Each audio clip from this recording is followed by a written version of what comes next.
ఈ రోజే డౌన్లోడ్ చేయండి. మీ ఫేవరెట్ షోస్ చూడండి. వెళ్ళొస్తాను మామయ్య గారు.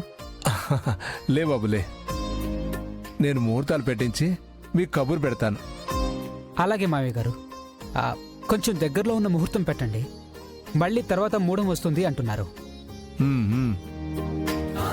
బాబుకి మన పద్ధతులు సంప్రదాయాలు అన్నీ తెలుసండి. అవన్నీ ఫాలో అవుతాడు కూడా. అందుకే మూఢాలు ముహూర్తాలని చెప్తున్నాడు. అలాగే అల్లుడు గారు. అలాగే మామయ్య గారు. వెళ్ళొస్తాను. వస్తాను.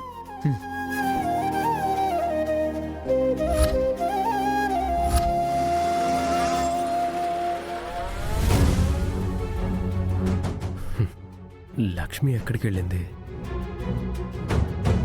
తాతయ్య, నాకు చిన్న పనుంది, ఇప్పుడే వస్తాను. అలాగే విహారీ.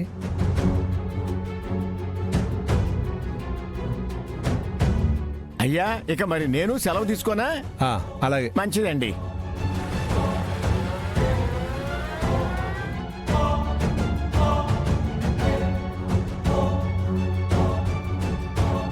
బావా, మనిద్దరం దగ్గరుండి పిన్ని పెళ్లి జరిపిద్దాం బావా.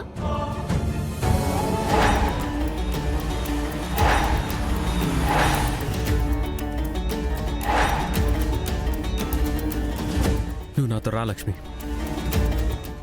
రా. బిహారీ గారు,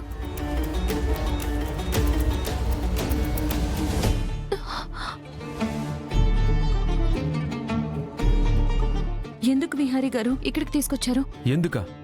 ఎందుకేంటి? అక్కడ జరిగేది చూస్తున్నావు కానీ నీ కళ్ళు తిప్పుకుంటున్నావు. అరే, నేను నీతో మాట్లాడదామని వస్తే నువ్వు సరిగ్గా మాట్లాడవు. ఇంత దూరంగా ఉంటావు. ఎప్పుడు మాట్లాడినా పొడిపొడిగా మాట్లాడతావు. అరే పోనీ అందరిలో మన గురించి చెప్తానంటే వద్దు అంటావు. నేను ఇక్కడ ఉండలేకపోతున్నా, నీ పక్కన కూడా నిలబడలేకపోతున్నాను. అసలు ఎందుకు ఈ ఊగిసిలాట? నాకు నేనేదో ఒకటి తేల్చేస్తాను. ఏం తేలుస్తారు విహారీ గారు? ఎలా ఇప్పుడు నిజం చెప్తారు? ఎలాగైనా చెప్తాను. సహస్రం మరీ ఓవర్ అయిపోతుంది. అది నేను భరించలేకపోతున్నాను. నా మనసు నీతో ఉంటే నేనేమో సహస్ర పక్కన ఉండాల్సి వస్తుంది. తప్పదు విహారీ గారు. ఎందుకంటే మీరు మొదటి పెళ్లి చేసుకుంటారని మాట ఇచ్చింది సహస్రమ్మ గారికి. ఆ మాట ప్రకారం ఆమెని పెళ్లి చేసుకున్నారు. ఆమె భర్తగా మీరు ఆమె పక్కనే నిలబడాలి.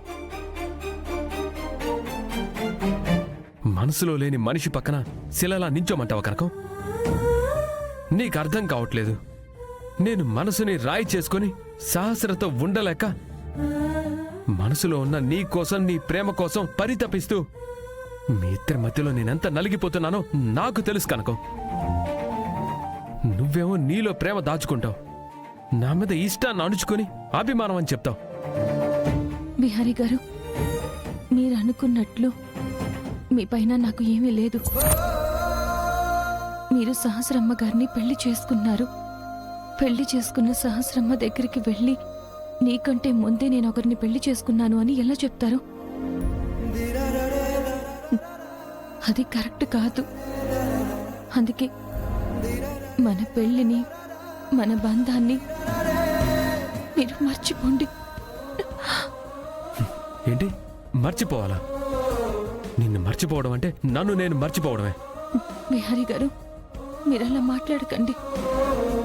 ఏది ఏమైనా మీరు సహస్రమ్మ సొంతం. సహస్రమ్మకి మీ మనసు, మీ ప్రేమ అంకితం అయిపోవాలి, కానీ నాకు కాదు. ఒకే అబద్ధాన్ని నువ్వు ఎన్నిసార్లు చెప్పినా నిజం కాదు కనకం. నేను నీకిష్టం లేదు, నా మీద ప్రేమ లేదనేది అది అబద్ధం. త్యాగం చెయ్యాలి, సహస్రకి నువ్వు న్యాయం చేయాలని నువ్వు ఇలా మాట్లాడుతున్నావు. నాకు ఆ సంగతి తెలుసు. దయచేసి అలా మాట్లాడకండి.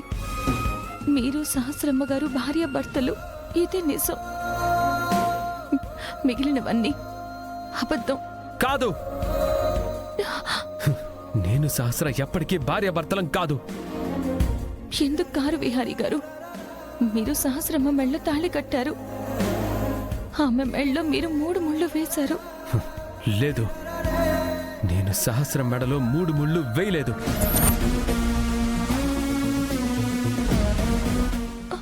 విహారీ గారు, మీరెప్పుడు నిజమే మాట్లాడతారని నమ్ముతాను. దయచేసి నా నమ్మకాన్ని మీరు చెడగొట్టద్దు. లేదు కనకం, నేను చెప్తుంది నిజం. ఆ రోజు హాస్పిటల్లో నేను సహస్ర మెడలో 3 ముళ్ళు వేయలేదు. ఆ రోజు నేను 2 ముళ్ళే వేశాను. నేను 2 ముళ్ళే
వేస్తే సహస్ర నా భార్య ఎందుకు అవుతుంది? అది పెళ్ళెందుకు అవుతుంది?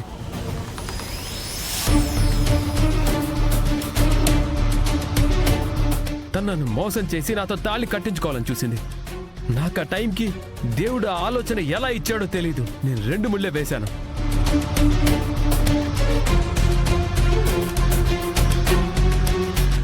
బహుశా నీతో మన బంధం ముడివేసి నిన్ను నా భార్యగా ఆయన దీవించి అలాంటి ఆలోచన ఇచ్చి ఉంటారు. లక్ష్మి, మనది అసలైన పెళ్లి. నువ్వే మా ఇంటికి అసలైన కోడలివి. నా పక్క నిల్చునే భార్యవి నువ్వే. ఇందాక నిజం తెలియగానే నీకు తెలియకుండా నీ మొహంలో ఒక చిరునవ్వు వచ్చింది చూడు, అది నీలో ఉన్న ప్రేమకి ఎగ్జాంపుల్.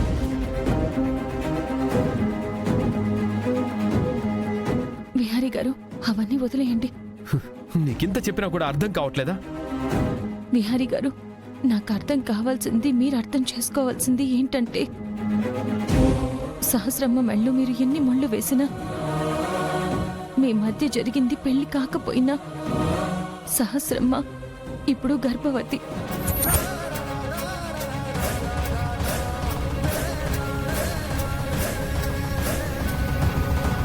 మీ భార్య గర్భవతిగా ఉన్నప్పుడు మీరు ఆమెతో ఉండాలి, ఆమె పట్ల ప్రేమ చూపించాలి, ఆమెకు అండగా నిలబడాలి. కనుక నేను సహస్ర మెడలో 3 ముళ్ళు వేయడానికి ఇష్టపడలేదు. అలాంటి తనను నేనెలా ముట్టుకుంటాను? కనక మహాలక్ష్మి, నేను స్పృహలో లేకపోయినా సహస్రాన్ని ఇప్పటి వరకు నేను తాకలేదు.